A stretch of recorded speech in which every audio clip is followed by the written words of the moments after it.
સુરત શહેરમાં કેટલાક લોકો આરટીઆઈ એક્ટ અંતર્ગત ખાનગી મિલકતોના બાંધકામ, રિપેરિંગ કે અન્ય બાબતે માહિતી માંગી અધિકારીઓને હેરાન પરેશાન કરતા હોવાની ફરિયાદને પગલે પૂર્વના ધારાસભ્ય અરવિંદ રાણાએ મુખ્યમંત્રીને પત્ર લખી આરટીઆઈના દુરુપયોગ પર પાબંદી લગાડવા રજૂઆત કરી છે. તો બીજી તરફ અશાંત ધારા હેઠળ આવતી મિલકતોમાં પણ રાજકીય હસ્તક્ષેપ થયા હોવાની ચર્ચા ટોક ઓફ ધ ટાઉન બની છે. ગુજરાતમાં આરટીઆઈના કાયદાનો દુરુપયોગ અટકાવ મહારાષ્ટ્રની જેમ પરિપત્ર અમલમાં લાવવા સુરત પૂર્વ વિધાનસભા ધારાસભ્ય અરવિંદ રાણાએ મુખ્યમંત્રી ભૂપેન્દ્ર પટેલને પત્ર લખી રજૂઆત કરી છે.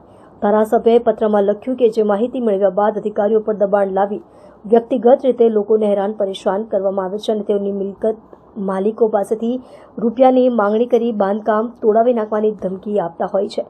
સુરતમાં આવા કેટલાક કિસ્સાઓમાં લોકો માનસિક રીતે પરેશાન થઈ આપઘાત સુધી પણ વાત પહોંચી જતી હોય છે.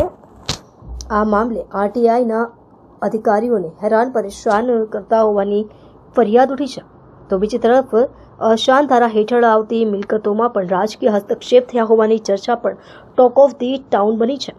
લોકચર્ચા મુજબ અશાંત ધારા હેઠળ આવતી અનેક મિલકતોમાં રાજકીય ભલામણ હોવાની ચર્ચાએ જોર પકડ્યું છે. દેશમાં અને રાજ્યમાં રાઇટ ટુ ઇન્ફોર્મેશન એક્ટ 2005 અત્યારે અમલમાં છે.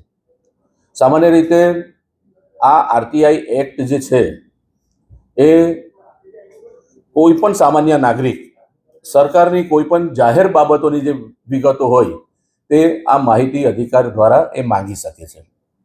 પરંતુ આ આરટીઆઈની આડમાં કેટલાક તત્વો, કેટલાક આરટીઆઈ એક્ટિવિસ્ટો દ્વારા ખાનગી માલિકીની જે મિલકતો છે કે જે લોકો પોતાનું ઘર બનાવતા હોય એવા લોકોની પ્લાનની માંગણી કરે, નકશાની માંગણી કરે, કોઈ મકાન રિપેર કરતું હોય તો એ રિપેરિંગ કામ કરનારાઓની પણ માહિતી માંગે આરટીઆઈ એક્ટ હેઠળ.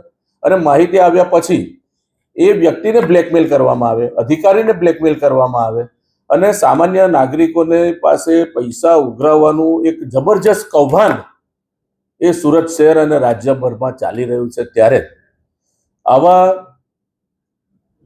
ત્રાસી ગયેલા લોકોની જે રજૂઆત એક ચૂંટાયેલા પ્રતિનિધિ તરીકે જ્યારે અમારી પાસે આવે છે ત્યારે અમે તપાસ કરી તો મહારાષ્ટ્ર રાજ્યની અંદર આરટીઆઈ એક્ટ હેઠળ ખાનગી માલિકીની જે મિલકતો હોય એના બાંધકામના નકશા, એના વાસ્તુ કે એના કોઈ પણ પ્રકારના દસ્તાવેજો નહીં આપવા જોઈએ એવું માહિતી આયોગ દ્વારા પરિપત્રિત કરવામાં આવ્યો છે, આદેશ કરવામાં આવ્યો છે. આદરણીય ગુજરાત રાજ્યના મુખ્યમંત્રી માનનીય શ્રી ભૂપેન્દ્રભાઈ પટેલ સાહેબને આની વિગત સાથે મેં વિગતવાર એક પત્ર લખ્યો છે અને પત્ર દ્વારા માંગણી કરી છે કે જો મહારાષ્ટ્ર સરકાર દ્વારા આરટીઆઈ એક્ટ હેઠળ ખાનગી માલિકીની મિલકતોની માહિતી નહીં આપવાનો જે આદેશ છે એ આદેશ ગુજરાત રાજ્યમાં પણ બહાર પાડવામાં આવે અને રાજ્યની તમામ નગરપાલિકા અને મહાનગરપાલિકાઓમાં ખાનગી માલિકીની મિલકત ધરાવનાર લોકોની આરટીઆઈ એક્ટ હેઠળ આવી માહિતી નહીં આપવી જોઈએ એવી મેં માંગણી અને રજૂઆત માનનીય મુખ્યમંત્રીશ્રીને કરી છે.